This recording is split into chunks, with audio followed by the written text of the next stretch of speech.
Surgery کو زیادہ دیر نہیں ہوئی، آپریشن کو میرا تھوڑا گلا خراب ہے۔ ایک اور بات بتاؤں، میرے 3 گھنٹے کی سرجری ہوئی، مجھے ڈاکٹر نے کہا تم بال بچی ہو، تمہارا کوئی نقصان نہیں ہوا۔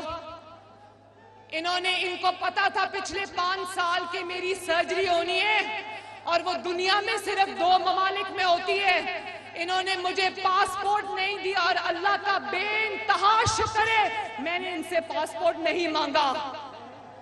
اللہ تعالیٰ نے ظلم اور جبر کے باوجود ان کے آگے جھکنے نہیں دیا، اللہ کا شکر ہے۔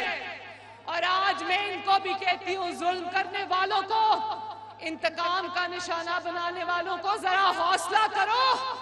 ٹی وی سکرینز پہ جب میں ان کو روتے دیکھتی ہوں تو مجھے ان پہ ترس آتا ہے، میں کہتی ہوں ذرا حوصلہ کرو۔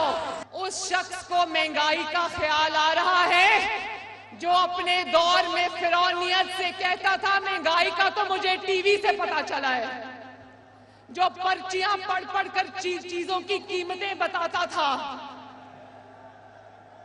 8 مہینے کا حساب بعد میں ہوگا، پہلے پچھلے 5 سال کا حساب ہوگا انشاءاللہ تعالی۔